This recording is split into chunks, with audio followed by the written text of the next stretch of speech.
high craggy peaks of Coldwater and Mount Margaret, down Windy and Norway Pass to the Green and Toutle rivers, from as far north as Goat and Black Mountain, down Harmony Falls to the shores of Spirit Lake, Bear Cove, and Duck Bay, the towering giants came crashing down.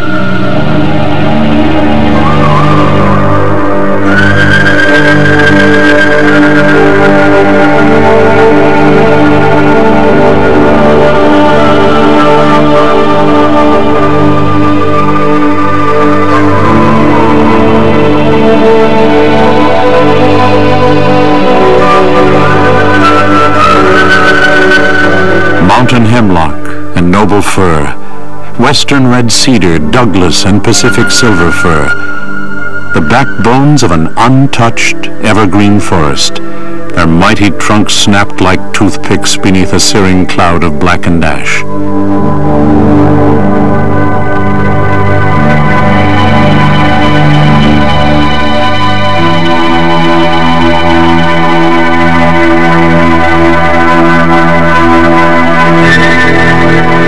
These are the charred, broken skeletons of a 600-year-old forest, a reminder of the awesome power that Mount St. Helens unleashed in just a few perilous minutes.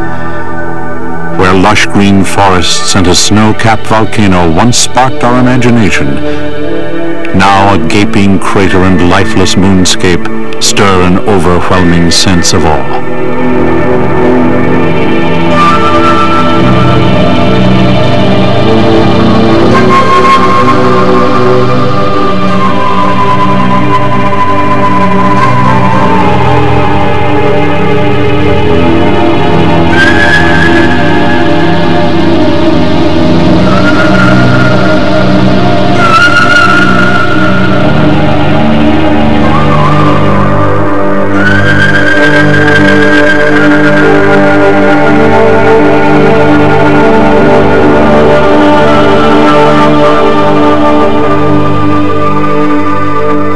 Because so much of the country stands bare, dressed only in monotones of brown and gray, all color and life linger before the eye. A splash of red and yellow, purple and green, the song of a bird, or the track of an elk, dispel any feeling that the land is empty.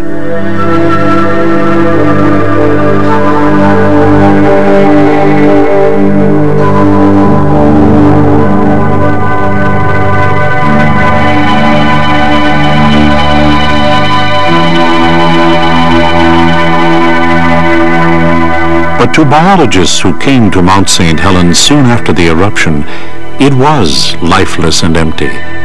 What had not been swept away by the eruption's hurricane-force winds was now buried beneath the layer of ash.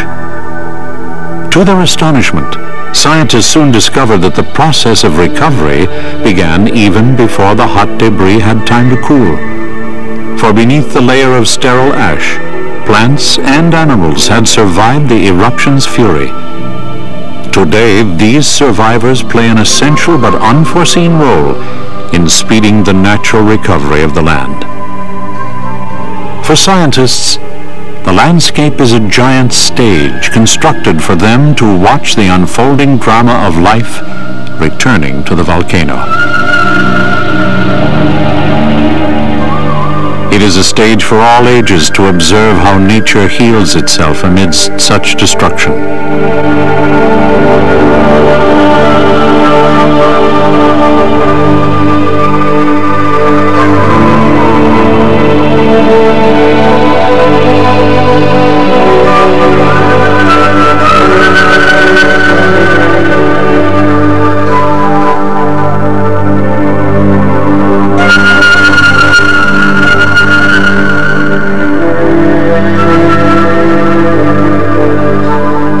The balance between life and death has tipped back and forth ever since the first eruption of Mount St. Helens some 40,000 years ago.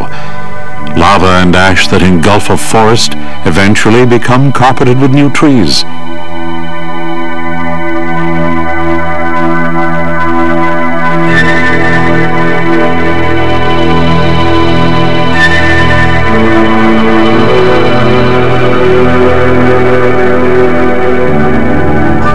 It is a scene that is played thousands of times in the Cascade Range as one volcano after another burst into fiery eruption.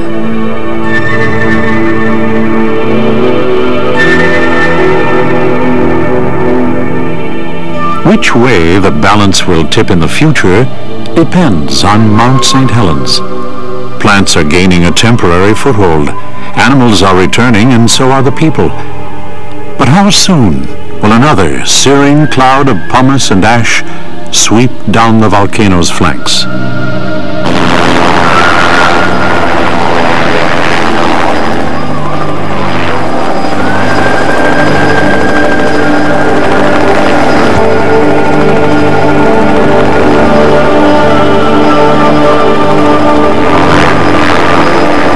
Perhaps none are more deeply concerned by this question than the geologists who have worked in the crater since 1980, searching for clues that might reveal the volcano's next move. Just as we scrutinize life's struggle to survive in the shadow of the volcano, we are confronted with our own struggle to provide enough warning before Mount St. Helens unleashes its fury again.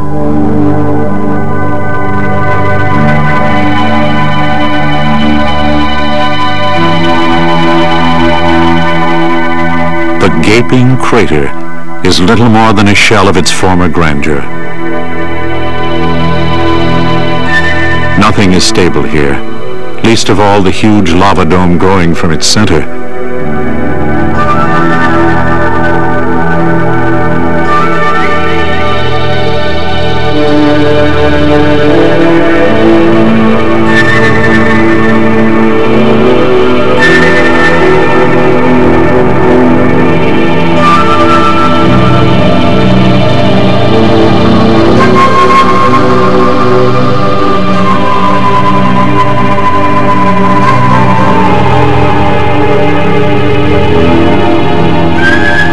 Giant boulders litter the ground, released from the crumbling crater walls by a warm noonday sun, or sent crashing down the dome by an advancing lava flow.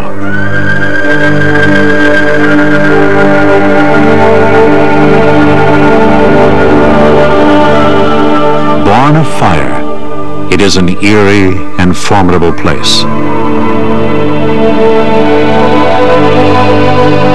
Until the eruption of Mount St. Helens, few active volcanoes with such explosive behavior could be studied so closely or as frequently.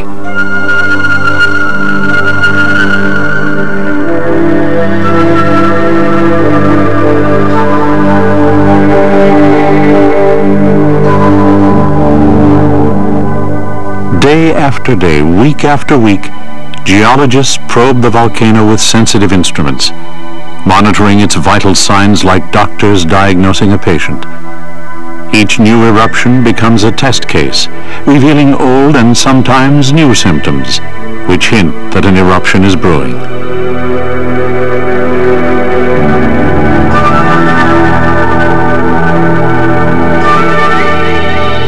This team of scientists from the United States Geological Survey have probably assembled one of the best early warning systems that exist on any volcano in the world. Warnings have been issued for all but 2 of the nearly 24 eruptions since 1980. But as that fateful Sunday morning reminds us, expected or not, eruptions with far-reaching consequences can occur at any time.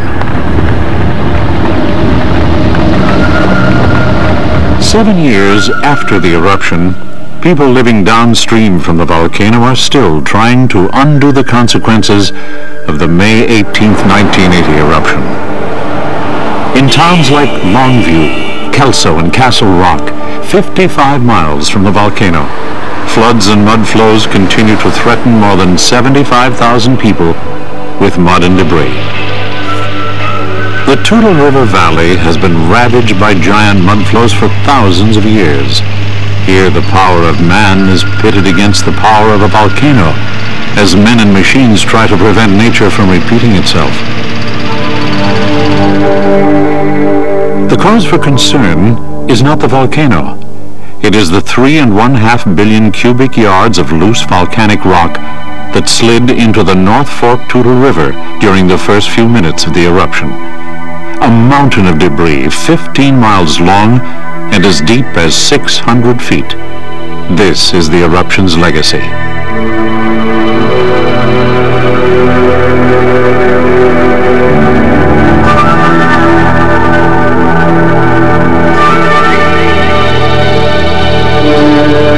It has been a long and difficult struggle, but 7 years and nearly $500 million later, Longview and the other communities are safe.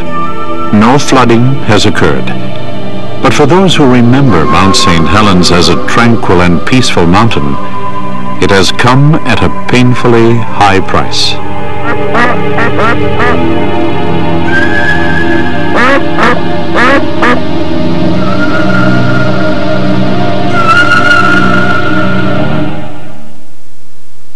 Mount St. Helens stood apart from the older, more weathered peaks of the Cascades because of its youthful symmetry.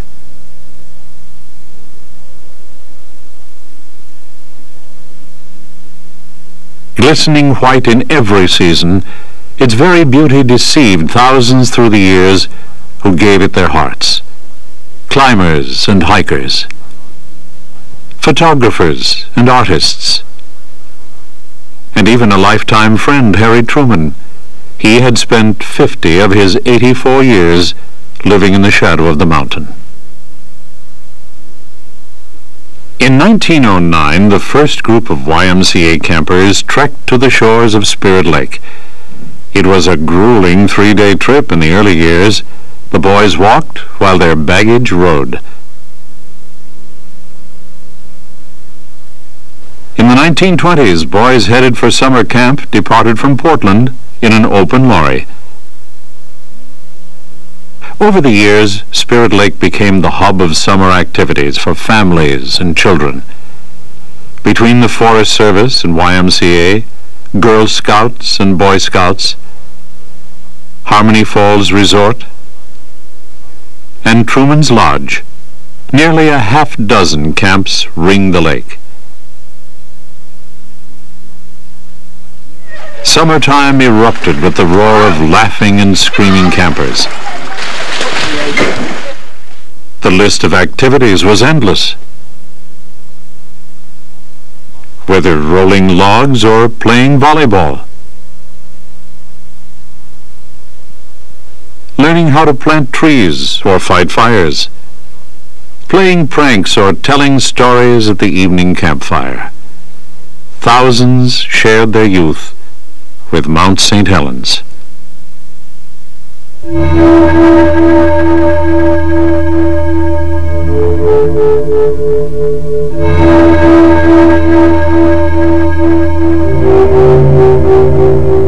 The backcountry around Mount Margaret was a backpacking paradise, luring hikers with its wild beauty and lush alpine meadows.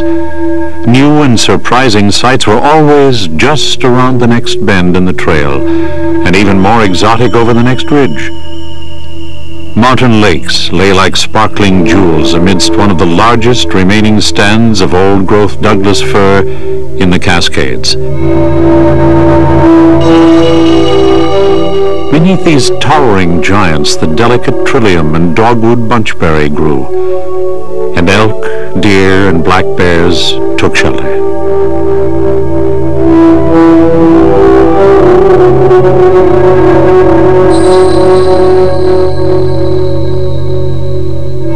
A herd of mountain goats was introduced into the backcountry in 1972 by the state of Washington's game department. They were usually friendly, but during rutting season, more than one hiker had to climb a tree to escape the horns of the dominant and belligerent male.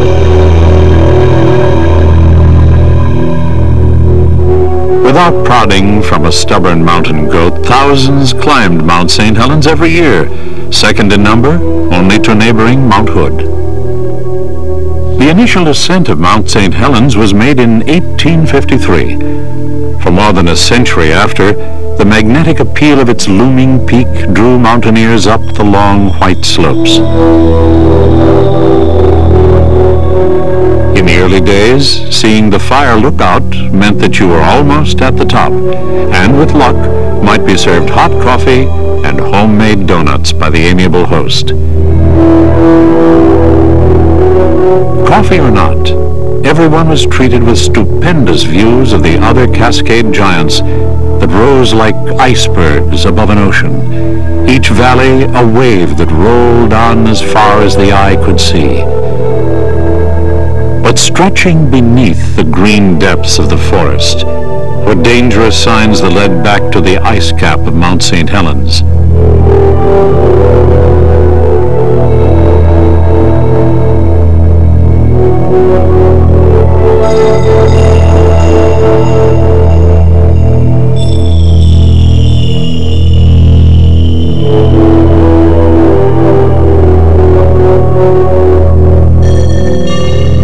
They are signs followed by geologists. Layers of ash and lava flows, blocks of pumice and pieces of burned wood, signs that point to a dangerous volcano. Geologist Don Molyneux of the United States Geological Survey studied these layers to piece together the life history of Mount St. Helens. He found a history marked by violent and explosive behavior.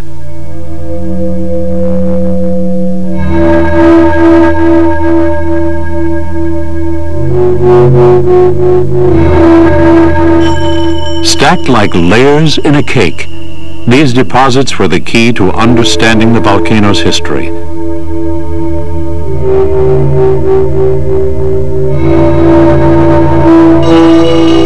Pieces of charcoal indicating temperatures as high as 500 degrees Fahrenheit, as well as blocks of pumice embedded in ash, indicate that this deposit was moving very fast, perhaps 100 miles per hour, as it spread away from the volcano.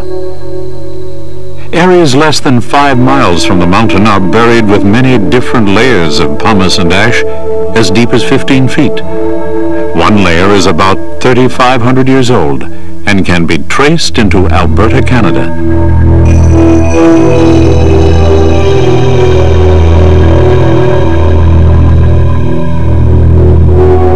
By mapping the kinds of volcanic rocks erupted by Mount St. Helens and estimating their ages, Molyneux was able to determine that the volcano had been highly explosive and was roughly 10 times more active than the other Cascade volcanoes during the past 5,000 years. He and his colleague Dwight Crandall summarized their findings in a 1978 hazard report. They concluded that the volcano's behavior pattern suggests that the current quiet interval will not last as long as 1,000 years. Instead, an eruption is more likely to occur within the next 100 years, and perhaps even before the end of this century.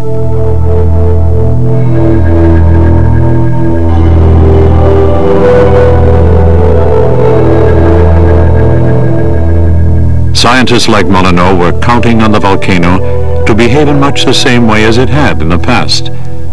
But for thousands who gave their hearts to Mount St. Helens, a veil of beauty continued to hide its violent and restless nature. In the spring of 1980, after more than 100 years of silence, the slumbering volcano began to stir. Mount St. Helens was about to wake up.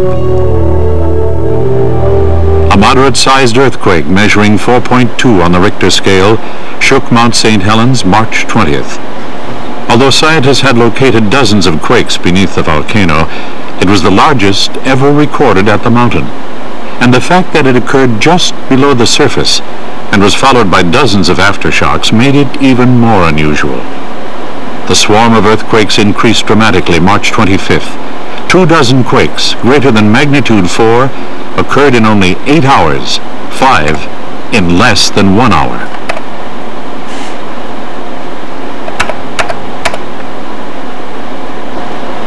All doubts about the potential for volcanic activity were abruptly removed 2 days later. We're flying near the volcano and we can see ash and steam pouring from the top of the mountain. Huge chunks of ice and rock are being tossed into the air. Ash is exploding hundreds of feet above the summit and turning the volcano dirty black.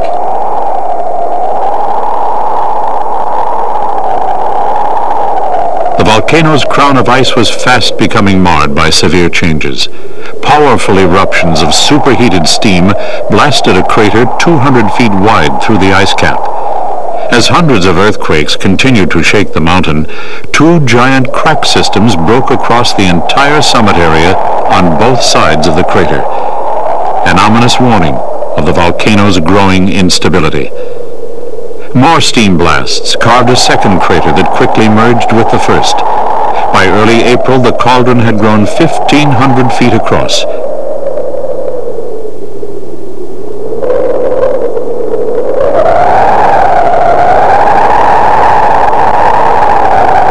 Between the cracks, the whole summit area dropped at least 200 feet, forming huge cliffs.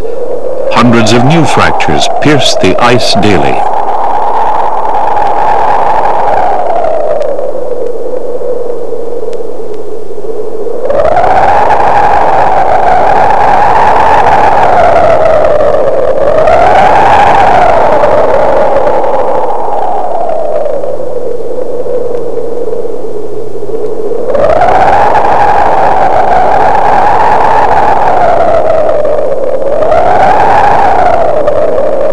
Geologists quickly determined that the ash was composed only of shattered pieces of rock from the volcano.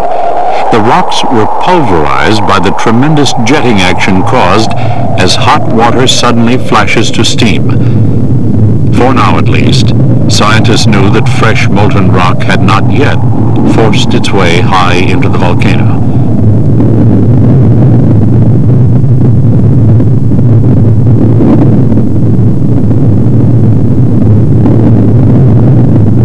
Even as the volcano was giving notice that its slumbering days were over, some refused to believe the destructive potential of its hidden power. What do you think is going to happen? Well, the geologist says the big one hasn't come yet. But it hasn't hurt anything yet. It's no damage. It's on our side, the north side. It's left me alone entirely. I'm on the northeast side. There's no rock, no ash, or nothing on my side.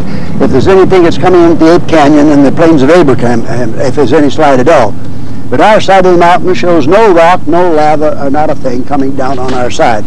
If anything is coming down, it's coming on the south side or the east side, in the plains of Abraham and Ape Canyon, if it's doing anything there. But so far, it's done no damage, and it don't look bad to me. How long are you going to stay around here? I prophesied all along that I thought it would run a course this morning, but I was wrong. I thought we'd got through then. But I can't see where it's going to do any damage, not to our side at all. And if it does any damage, it's going to do it to the east side of the mountain. What are you going to do? What am I going to do? I lived up there. I lived up there 50 years. I had some people yesterday ask me why the hell I stay there and what am I doing up there. That's my life. Spirit Lake and Mount St. Helens is my life, folks. I've lived there 50 years. It's a part of me. That mountain and that lake is a part of Truman, and I'm a part of it. I wouldn't leave. They couldn't drag me out of the 10-mule team. I'm brave about the mountain. I couldn't understand how in the world the mountain could ever get me in Spirit Lake. I don't think it can. Harry Truman never left his beloved mountain. While Harry placed trust in his longtime neighbor, scientists were taking few chances as they wired the volcano with instruments. Changes in ground elevation were measured. Seismometers were installed to better record earthquakes. Gravity and magnetic field surveys were conducted in hopes they might reveal the volcano's next move. But as the volcano settled into a pattern of occasional steam bursts and hundreds of daily quakes, geologists were hard-pressed to make any predictions.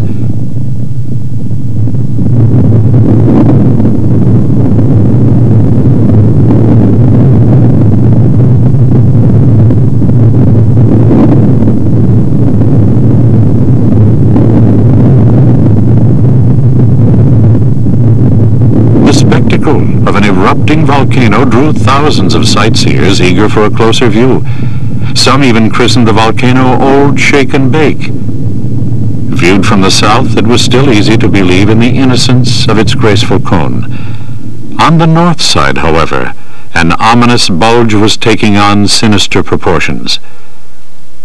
By making detailed maps from aerial photographs, the magnitude of this outward movement became obvious. A part of the north flank, 1 mile long and 1/2 mile wide, was now more than 300 feet higher than it was only 1 year ago. Never before had such a large growing bulge been observed on an active volcano. But what was causing the bulge? Using electronic distance meters to measure the bulge, scientists discovered that it was growing about 5 feet a day. The volcano was being wedged apart by molten rock as it moved higher and higher into the cone.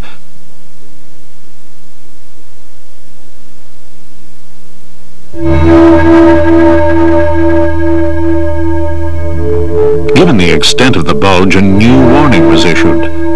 If triggered by an earthquake or eruption, a large avalanche of snow, ice, and rock could reach Spirit Lake and cause mud flows in the Toutle River Valley. Despite such warnings, geologists could not be certain just how large such an avalanche would be or how it might be triggered. How much farther can it go without gravity taking over? Well, we don't know. And mainly because we don't know the strength of the rock and we don't really know the structure specifically within the volcano. And people can make very good analysis of how steep a slope has to be if they know what the materials are and the strength of those materials. But we don't know that with the volcano. So we don't know if we're very close to slides at this point or whether we're not close. And another critical thing that we do not know is whether or not it would go all in one grand motion or whether it would go in many small rock falls and avalanches. For weeks, people had demanded access to their property inside a restricted zone established by the state of Washington. Governor Ray's position on this is that she wants to be of some assistance to the property owners and let you go in and at your own risk and take care of whatever you have to take care of. And she's directed us to be allowed to deviate from the executive order for the purpose of allowing some of the property owners to go in, and we've been directed to assist you in doing that. And so what our plan is to go up to the first gate, and you will be asked to sign waivers though, because it's an area that's dangerous. Nobody's really supposed to be in there, and you're going to have to sign a waiver holding the state and counties harmless, and then we will, under police escort, take you in and we will bring you out. Everyone was required to sign liability waivers and agree to be out by sundown. No, just to drive.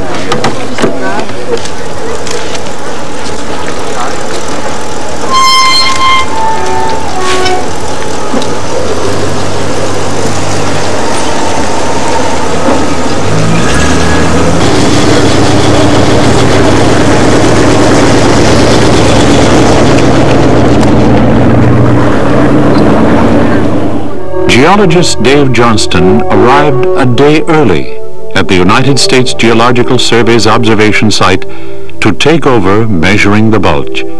He was 6 miles northwest of the mountain.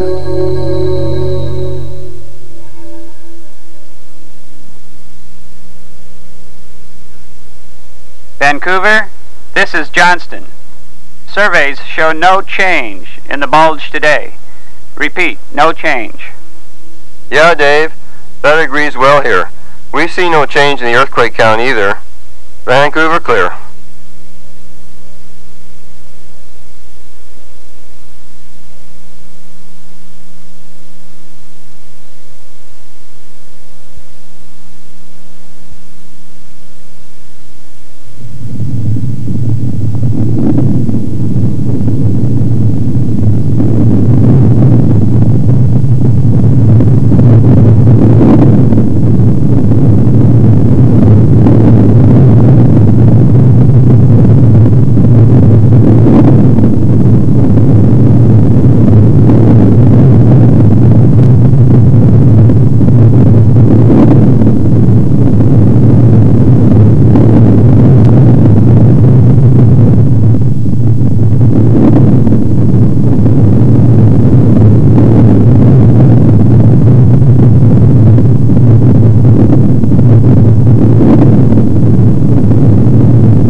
exploding inferno turned the volcano's mantle of snow and ice into raging torrents of mud and debris.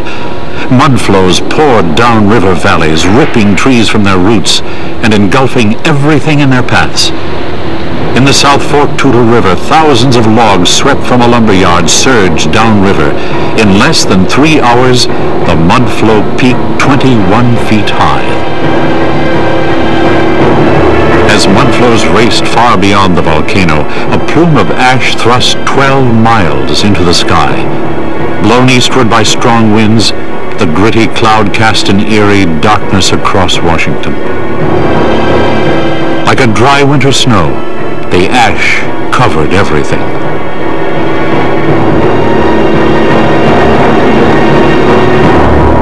Thousands of travelers became stranded. City streetlights came on. As the volcano roared on, 540 million tons of ash fell over an area of more than 22,000 square miles. In 2 weeks, some of the ash would circle the earth. As the day came to an end, the enormity of the eruption became clear to all who had doubted the volcano's power.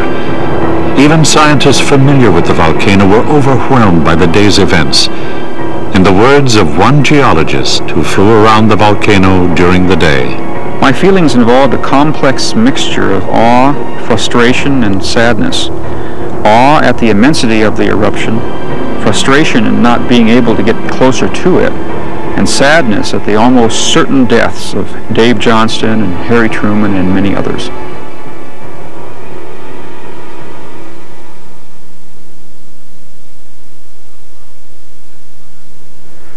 A 1,000 desperate acts of search and salvation would have to wait another day.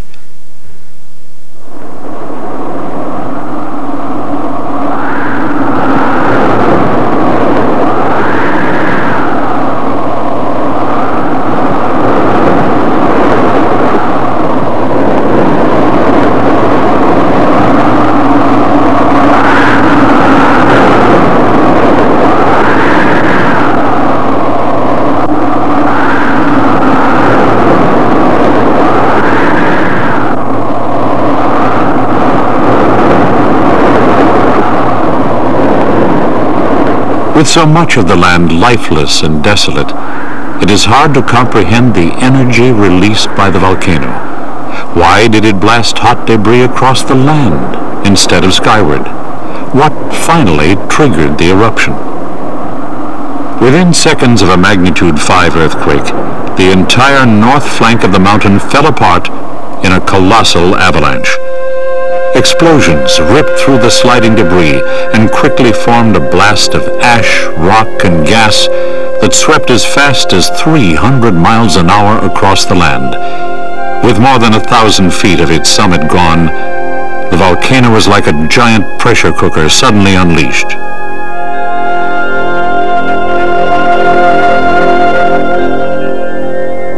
The only warnings to loggers and campers, unable to see the rolling cloud coming toward them, were faint rumbling noises and a burst of wind.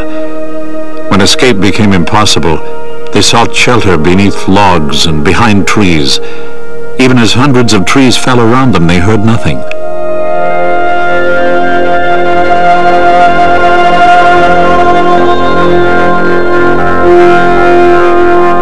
Survivors describe being hit first by mud and ice, but within seconds, it became extremely hot.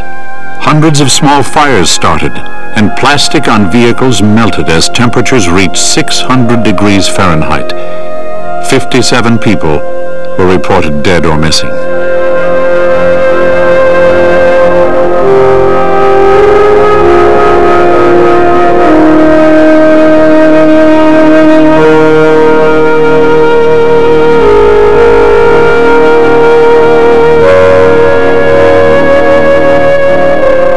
Flows had followed the historical pattern, but the blast damage exceeded Crandall and Molyneux's predictions. In high-altitude infrared photographs taken by NASA before the eruption, green vegetation appears dark red.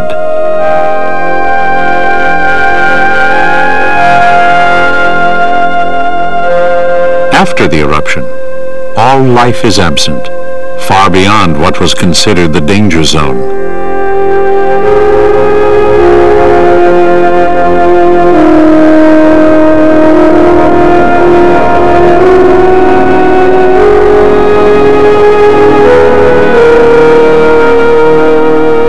An estimate of wildlife killed included 11 million fish, 27,000 grouse, 11,000 hares, 5,200 elk, 1,400 coyotes, 600 black-tailed deer, 300 bobcats, 200 black bear, 15 mountain lions, and the herd of 15 mountain goats.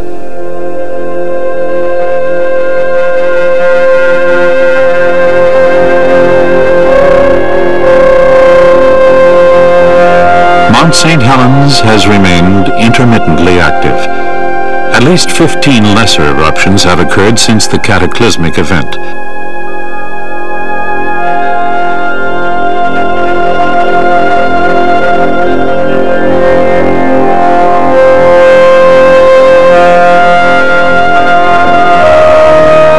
The question remains, will another explosive eruption comparable to that of May 18, 1980, take place before the volcano returns to a dormant state?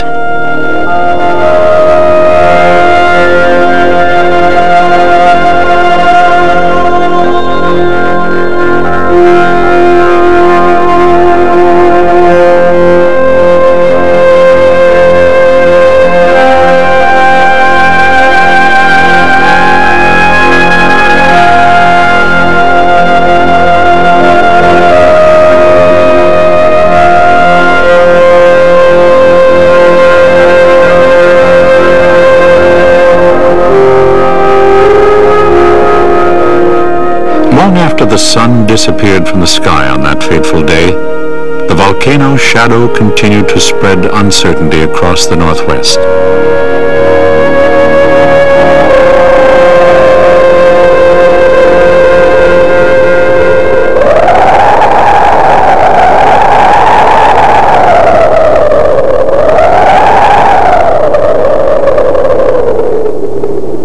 But after weeks of digging out from beneath tons of ash and mud, people began to appreciate that the stark beauty of Mount St. Helens was a monument to both the destructive and healing powers of nature. Congress set aside 110,000 acres in 1982 as a national volcanic monument to be managed by the Forest Service for the purpose of scientific research, education, and recreation. The Mount St. Helens Visitors Center provides an excellent introduction to the volcano. Exhibits and audiovisual programs interpret the geologic, biologic, and cultural history of the area. The Pacific Northwest National Parks and Forests Association is an educational, non-profit organization created to benefit visitors to national parks and national forests of the Northwest. Supporting the management and interpretive programs, it serves visitors through the publication and sale of interpretive literature.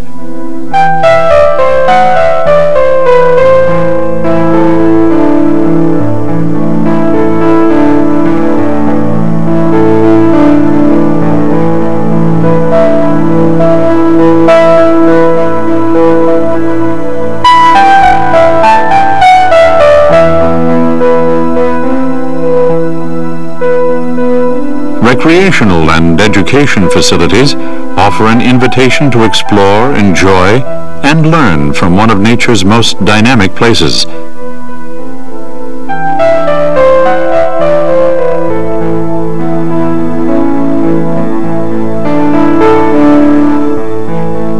A variety of walks, talks, and programs are conducted by the interpretive naturalists throughout the monument.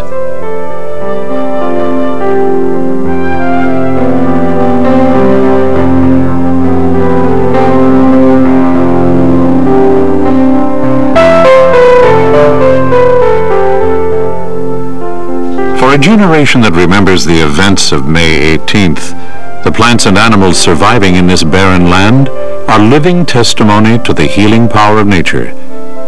But another generation waits and wonders, when will the volcano erupt again?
Geologist Don Swanson of the Cascades Volcano Observatory in Vancouver, Washington, has been monitoring the daily activity of Mount St. Helens since 1980.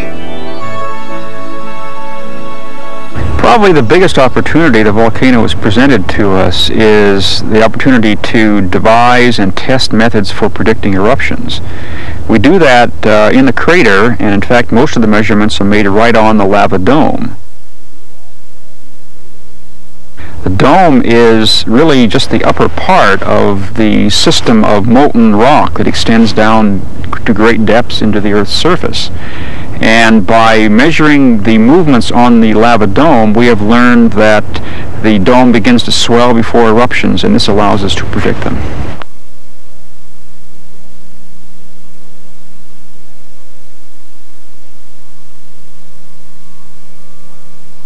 The huge mound-shaped pile of lava growing in the crater is one of the Earth's youngest features. Standing nearly 1,000 feet tall, more than a dozen eruptions have built this volcano within a volcano. Lava domes are built by thick, pasty masses of lava that are too sticky to flow very far from the vent. Consequently, lava piles up into a dome-shaped feature that resembles a giant muffin.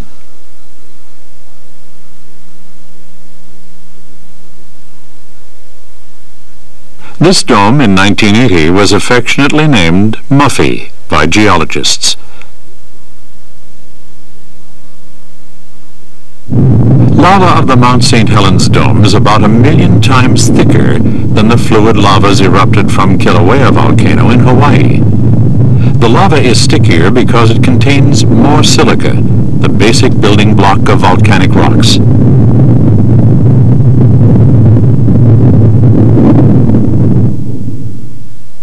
Each succeeding eruption forced magma up into Muffy's molten core and onto its surface. After several weeks or months of quiet, another episode added yet another lava flow to the top of Muffy. In this way, the dome resembles a giant stack of lava pancakes, each 100 feet thick and 1,000 feet across.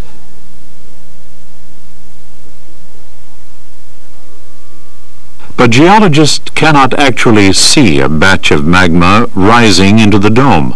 They can only see changes occurring on its surface.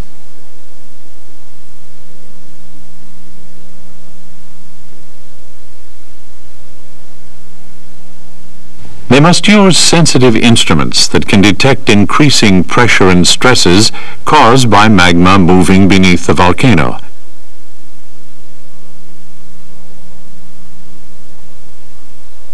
Tilting or warping of the ground is caused by magma rising toward the surface of the dome.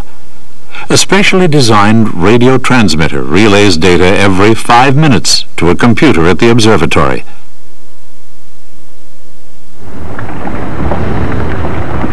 Swanson routinely monitors surface changes on the dome. Most people think that the ground is very stable beneath their feet. On the dome, everything moves a lot. We found by placing reflectors around on the dome's surface and then measuring distances between them that the dome is constantly moving. And we find that the pattern of changes in distances that we measure helps us predict eruptions. Swanson and his colleagues measure the distance between the reflector targets each time they visit the crater. When we first start measuring changes on the dome, say 2 or 3 weeks before an eruption, we see very small changes, just a fraction of an inch per day. Then as the time toward the next eruption becomes smaller, these rates increase up to the point where just a day or two before the eruption, we may be seeing changes as much as 100 feet per day. And it's by plotting these changes against time that we can determine when the next eruption will take place.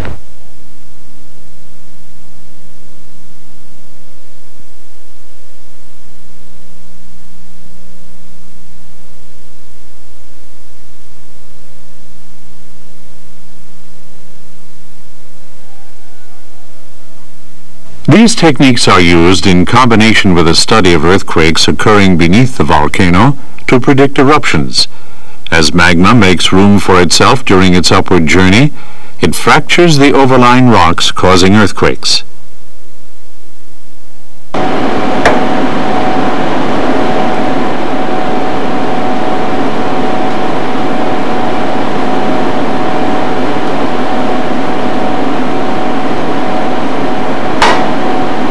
Seismologist Chris Jonian-Strizler at the University of Washington Geophysics Laboratory in Seattle, Washington, analyzes thousands of earthquakes that shake the volcano each year. Well, what's so remarkable about earthquake activity at Mount St. Helens is that we see a very regular pattern prior to each dome-building eruption. The pattern is that we see a striking increase in the number of earthquakes leading up to the eruption. These records here are from the 1986 eruption and show this pattern very well. For example, roughly 2 weeks before the eruption, this day's records show maybe several earthquakes in a day's time. As we move closer to the eruption, earthquake activity increases so that we have many earthquakes per minute and we can barely count them.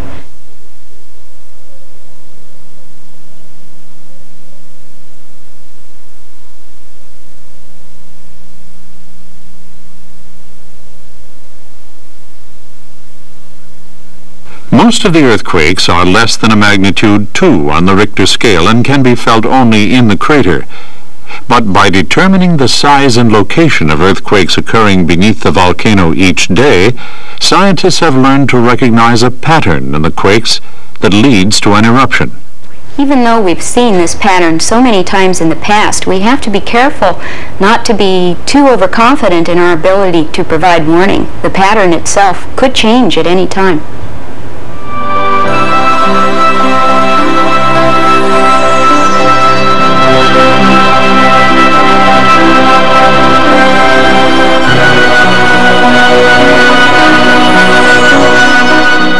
Mount St. Helens is now one of the most predictable volcanoes in the world. If the volcano is so predictable, why couldn't the events of May 18, 1980 be foreseen as well? All of the predictions that we made since 1980 have been based on a general pattern of earthquake and ground movement of the dome, and these patterns are faithfully reflected each time prior to the event. Before the May 18th event, there was no such pattern to go on, and so that we could not predict the enormous event that occurred then, even in hindsight. Though geologists warned before May 18th that explosive activity was certain to occur, the timing and magnitude of the blast could not be predicted. But if a bulge is discovered to be growing on another volcano, geologists can use this experience to warn others of a similar eruption. Disastrous though it was, the May 18th experience is certain to save hundreds of lives on some distant volcano in the future.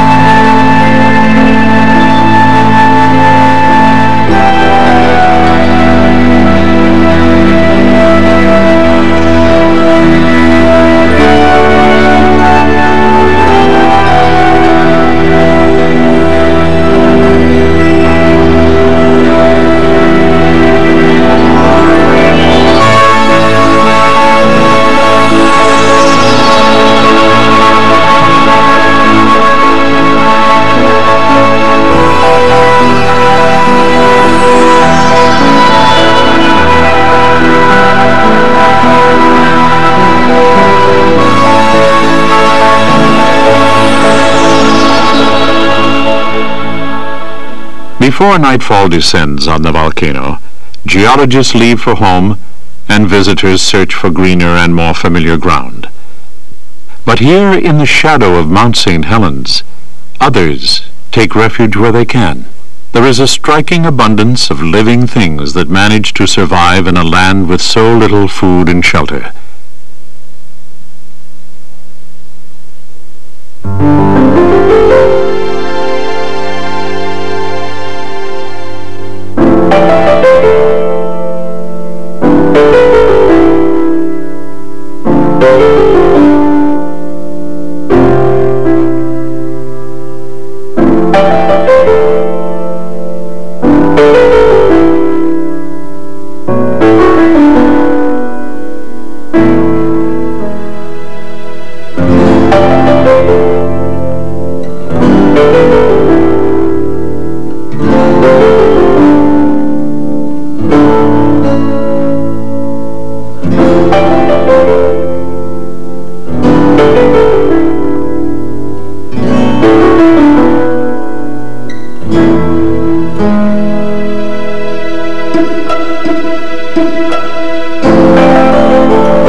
Understanding the story of life on the volcano is more difficult than scientists envisioned.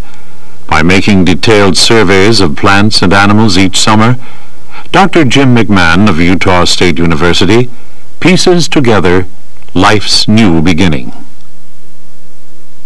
Two things have really surprised biologists working here since 1980. First, we thought we would be able to typify areas that we were studying as simply blast, blowdown, or high tuff fall. It turned out to be a lot more complex than that once we got on the sites, because the events that occurred on the day of the first explosion and the subsequent ones form an absolutely complex mosaic where every patch of ground has been treated quite differently.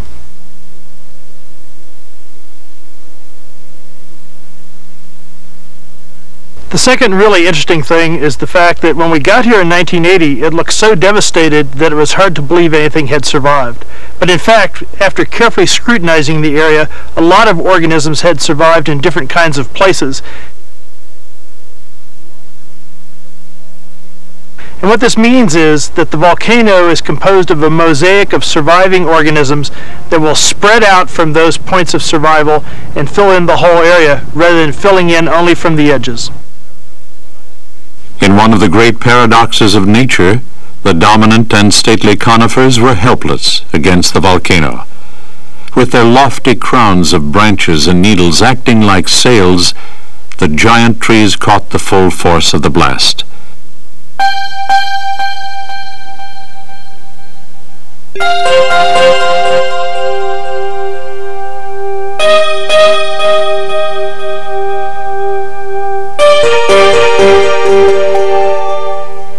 Only the smaller shade-tolerant plants, or those with growing structures below ground, survived the eruption.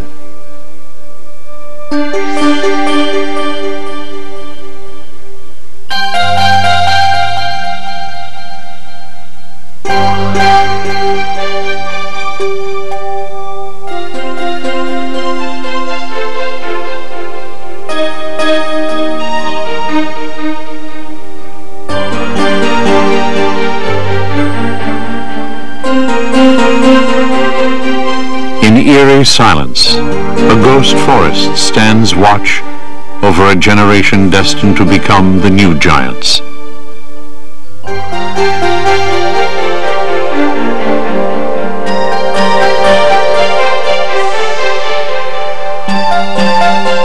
When the volcano erupted, a lingering snowpack still covered much of the area. By insulating these plants from the heat and protecting them from the abrasive effects of the blast, snow cover ensured that some would survive. Downwind of the volcano, biologists feared the worst for millions of trees coated with ash. The cement-like blanket of ash not only prevented photosynthesis by blocking sunlight, it also increased needle temperatures by as much as 30 degrees. But since the eruption occurred in spring, billions of tiny buds had not yet broken for the season. So within weeks, a generation of tender shoots burst forth in a dazzling display of green. Fresh needles convert sunlight to usable forms of energy more efficiently than old ones. As more and more young needles formed and old ones dropped to the ground, some trees actually grew at a faster rate than before. If the eruption had occurred just a few weeks later, perhaps some of these same trees would instead be dead.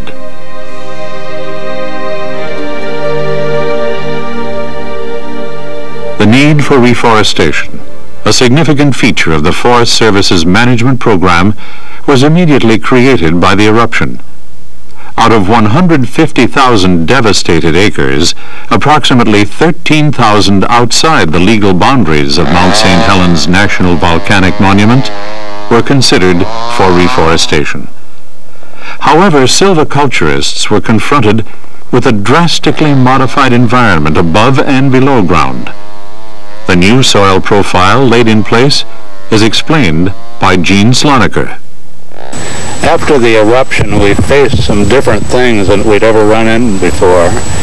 After all, this volcanic activity had lain down anywhere from 6 inches to 2 or 3 feet worth of new material on top of everything else that was there before.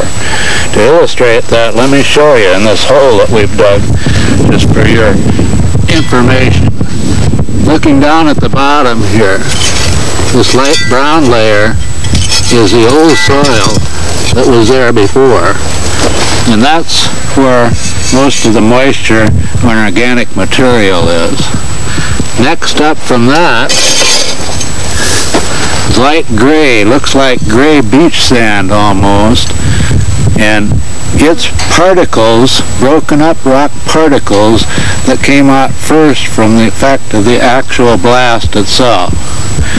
At a later point in time, not much later really, only a few minutes, Why, that part of it was all done, and some of the true volcanic material was ejected from the mountain. This in terms of ash and pumice. The pumice being really light, just rock injected with air as part of the eruption process. On the top of all the rest of this, you had a crust. And this is crusty only because it was a little finer. It's kind of like silk comparison to sand or something coarser than that. And it was on top because it went higher into the air and came down last on top of everything else. This material on top of that is just material that has been washed in over time since the eruption actually happened. The factors associated with the soil were a shortage of moisture due to the low water holding capacity of volcanic material, a shortage of nutrients in the fresh ground rock, and light and heat reflection from the light-colored ash. Surface temperatures in excess of 60 degrees centigrade were measured. Such temperatures can cause death of seedlings or moisture stress through excessive transpiration. Test plots utilizing experimental practices were established to determine which species would grow well under these conditions. The result is a successful overall survival rate of 80%. Plants growing on hillsides facing away from the volcano in the lee of the blast were the most likely to survive. Here the scouring action of the blast did little to disturb the forest cover as it surged up and over the ridgetop. Few plants survived on the side of the ridge that faces the volcano directly.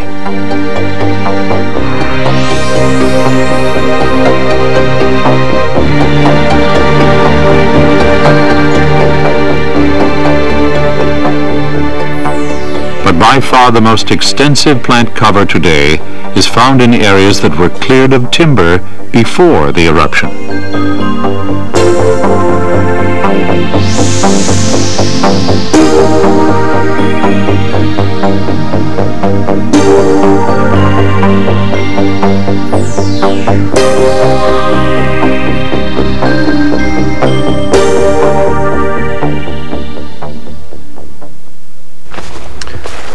One really interesting contrast in how vegetation has returned to the volcano has to do with the difference between areas that had been clear-cut versus those that were forested just before the volcano erupted.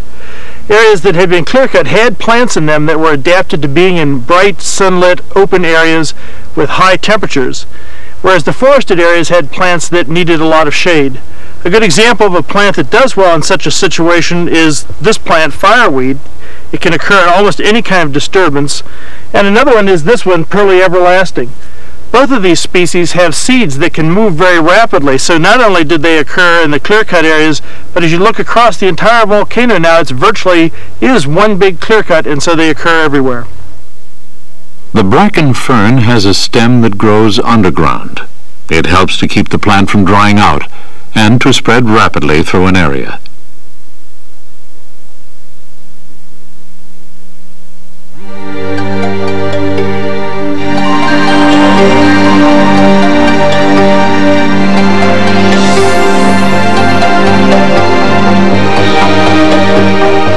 But living through the blast or having efficient means of dispersal is no guarantee that a plant will continue to survive. Not only does it have to deal with drought and the burning rays of the sun, but also elk and deer and the busy northern pocket gopher foraging for food.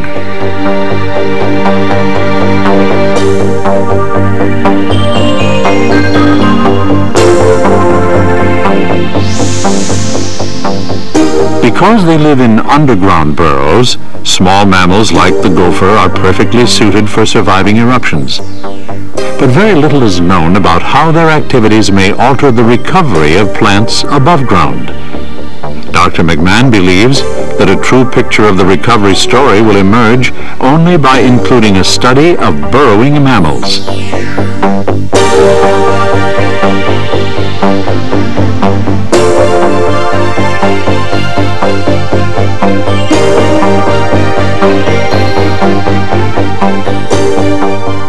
McMahon and his colleagues place live traps, baited with peanut butter and rolled oats, in areas that appear favorable for the continued survival of mammals.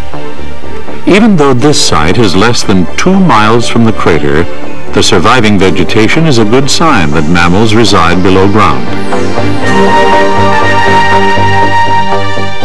A surprising number of species, including the deer mouse, were observed within 2 years of the eruption. After an animal is identified and examined for its sex, age, and signs of having produced offspring, it is set free.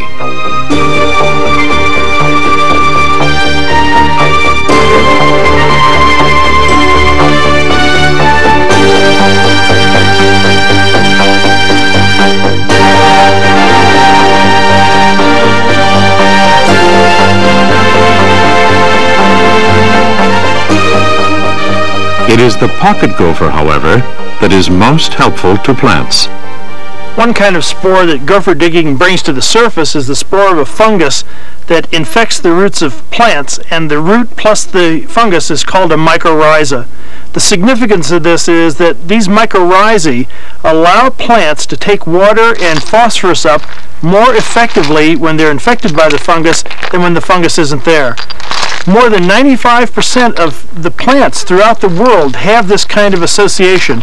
And here at Mount St. Helens, some of the initial plants that did established on soil handled by gophers, and they got the extra advantage that that soil contained the spores of the fungus. They became infected and they were able to get water and phosphorus more easily. But even the gophers' excavations cannot compare to the erosive action of running water.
Flowing down hillsides into rills and gullies, water carries away the loose blast deposits, sometimes cutting down to the old soil layer where plants and seeds lay entombed.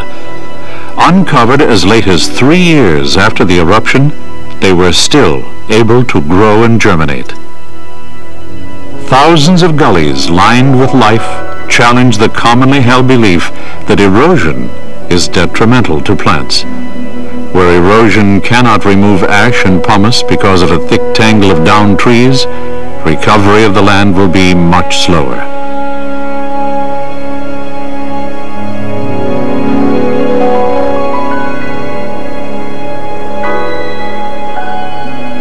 If fresh volcanic deposits contain so few nutrients, how do plants colonize an area that is buried with layers of ash and pumice tens of feet thick? At the base of the volcano, a broad area known as the Pumice Plain was covered repeatedly by hot pyroclastic flows of ash and pumice in 1980. It is one of the most difficult environments in which life can exist. But if one plant, acting as a pioneer, can gain a foothold, then other organisms may be able to move in to form a thriving community.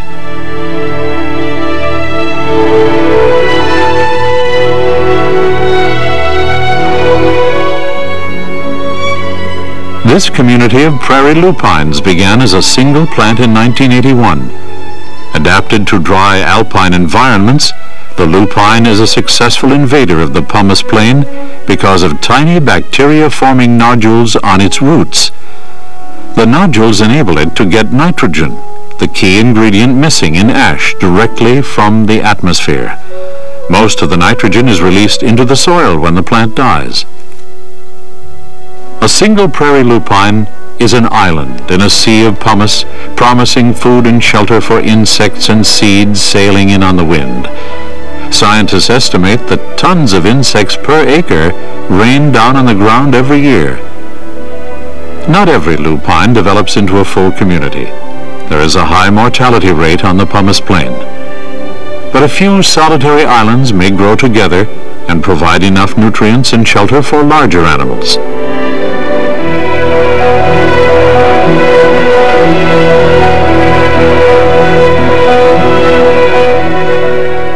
Elk and deer were seen in the blast zone within days after the eruption. As they continue to make brief trips into the area, the damage caused to a patch of vegetation by browsing and trampling can be traumatic.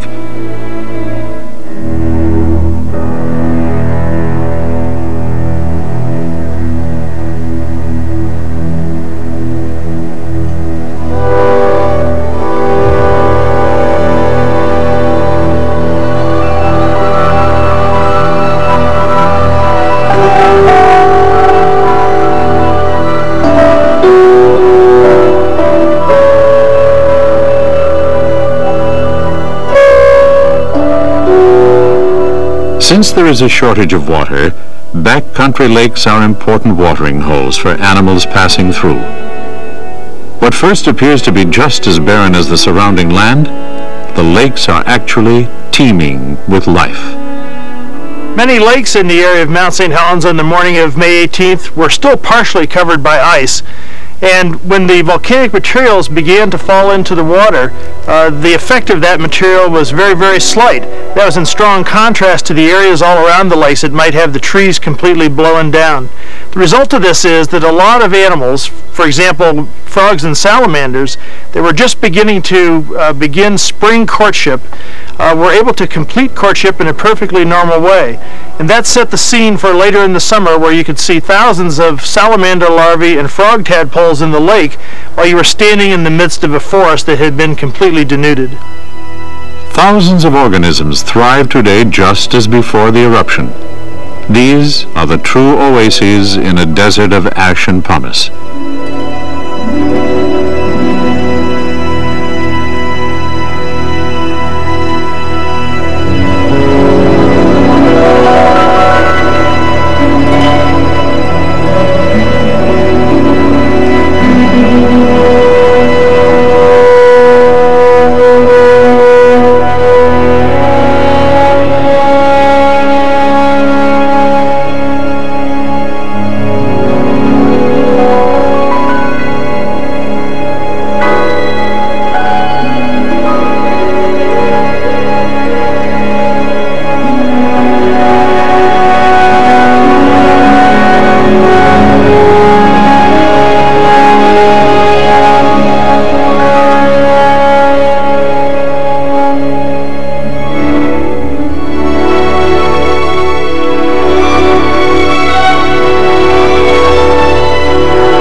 At the foot of the volcano, recovery of Spirit Lake lags far behind. filled with shattered pieces of the mountain and charred skeletons of the surrounding forest, Spirit Lake became the volcano's burial waters on May 18th. The full force of the eruption turned Spirit Lake into a seething cauldron as the collapsing north flank and blast plunged into its depths. Water temperatures soared to nearly 100 degrees Fahrenheit, and explosions of steam and ash blasted small craters along the shoreline for weeks after the eruption.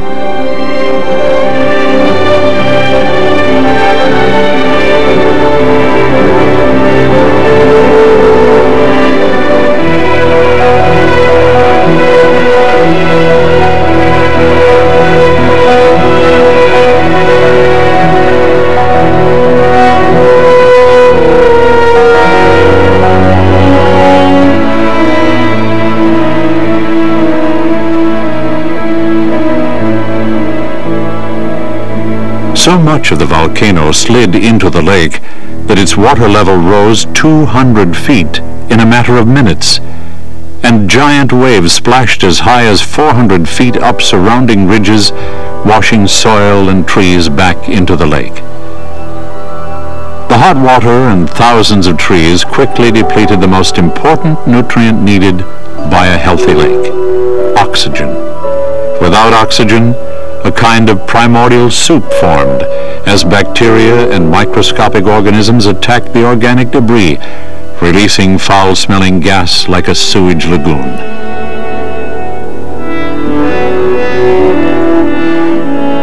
No longer the emerald jewel cherished by campers and hikers, Spirit Lake is nevertheless slowly becoming home to insects and wildlife. But how long will it be before the lake is cradled beneath a towering forest and the sound of laughter erupts from its shores again? 50 years? 100 years? No one really knows. Each passing year adds new information for scientists as they piece together the complex pathways to recovery.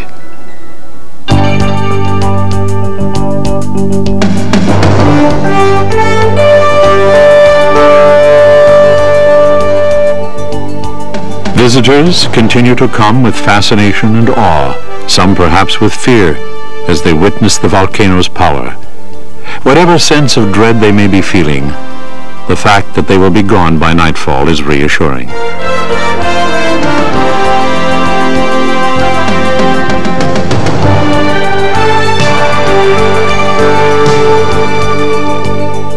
But beyond Spirit Lake, 55 miles down the Toutle River, thousands of people harbor deep concern. The citizens of Kelso and Longview work and live with Mount St. Helens as a permanent neighbor.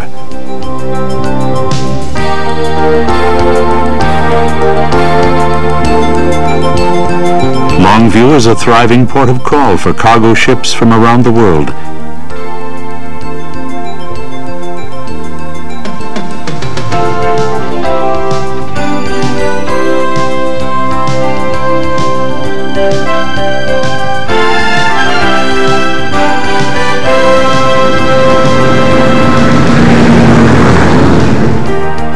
It is a lifeline for agriculture, lumber and paper mills, and minerals that come from as far away as Wyoming.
as they go about their business, both dock and mill workers are keenly aware of the potential danger that lies upstream.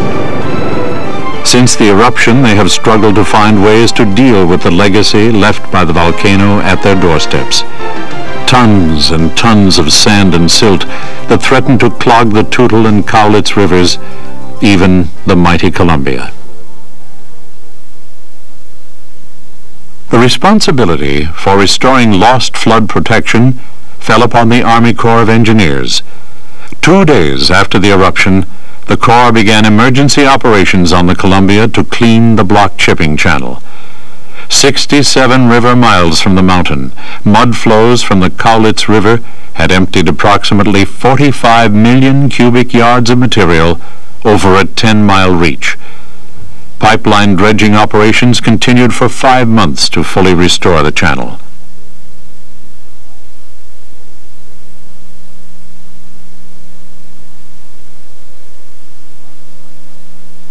Large pipeline dredges were moved overland through city streets to excavate the mud-clogged Cowlitz River.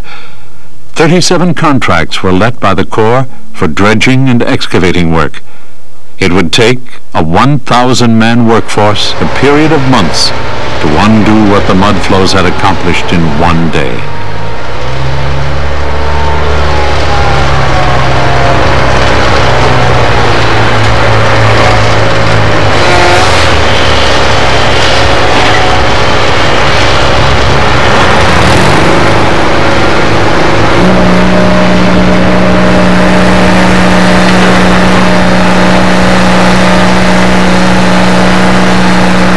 In June, $173 million for restoration of flood control for the Cowlitz River was appropriated by the United States Congress. Another $45 million was allocated for clearing the Columbia. In a race against coming rains and floods, contractors and Corps personnel maintained 2 10-hour shifts a day. Enormous volumes of volcanic debris were removed, 50 million cubic yards from the Columbia, 70 million from the Cowlitz, and from the Toutle, 30 million.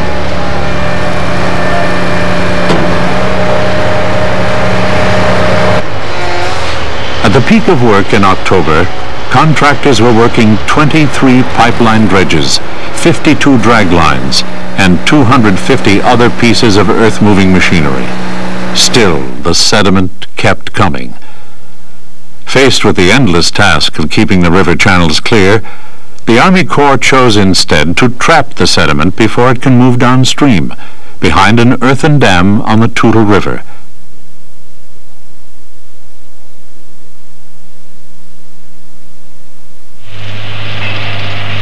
Unlike most dams, this one is not designed to form a reservoir of water. Its main function is to force the river to drop its heavy load of sand and silt before it passes down the spillway. By slowing down the speed of the river, the dam is expected to trap 250 million cubic yards of sediment during the next 50 years. Since Mount St. Helens is still active and likely to cause mud flows again, engineers had to find a way to allow a surge of mud and debris to pass downstream without damaging the dam. Like an overflow safety valve, this shallow channel around the north side of the valley will direct the mud flow around the dam instead of over its top.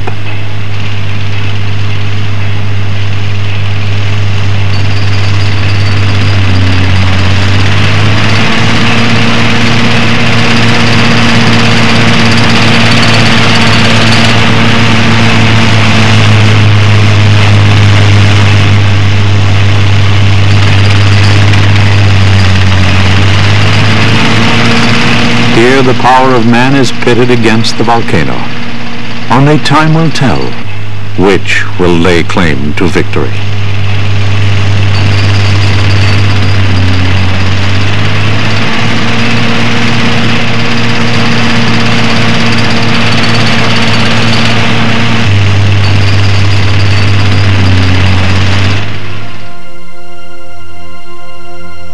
This chaotic avalanche slid from the volcano 15 miles down the river valley in less than 10 minutes. Torn apart by the avalanche, layer after layer of lava flows, pumice and ash are exposed.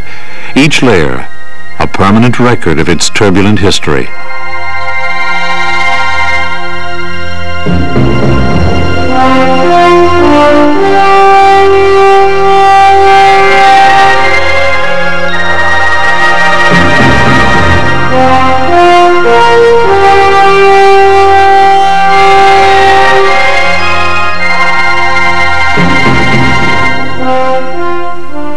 For as long as the volcano has been active, the surrounding forest has been ravaged, torn from its roots by a searing blast or suffocated by a blanket of pumice. At the foot of the volcano, hundreds of tree molds stand frozen where an old-growth forest was engulfed by an advancing lava flow nearly 2,000 years ago. As the trees became encased by lava, their trunks burned with the fury of a blazing furnace. With trees afire, their mighty trunks toppled onto the lava, only to be entombed and burned in a final death. But the forest always returns. In yet another paradox of nature, tree molds are the first to harbor new life. The delicate balance that exists between a living forest and the volcano is best revealed by studying a tree's yearly growth rings. Tree rings are nature's timekeeper, recording years in which a tree's growth was limited because of drought or a heavy ashfall from Mount St. Helens.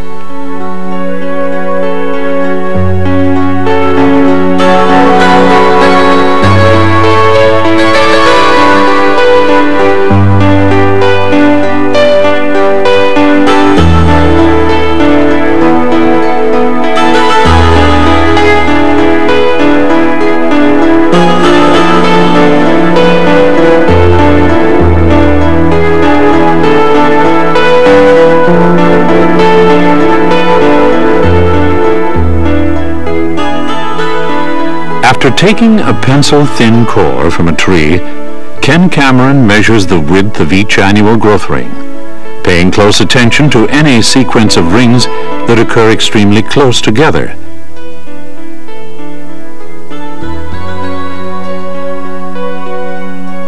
By comparing cores from hundreds of trees, Cameron can tell whether a sequence of narrow rings was caused by drought or the volcano. By faithfully recording the passage of time, annual rings record years in which tree growth was temporarily slowed or stopped by volcanic activity.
As geologists and biologists struggle to decipher the volcano's secrets, visitors are confronted by unfamiliar ground.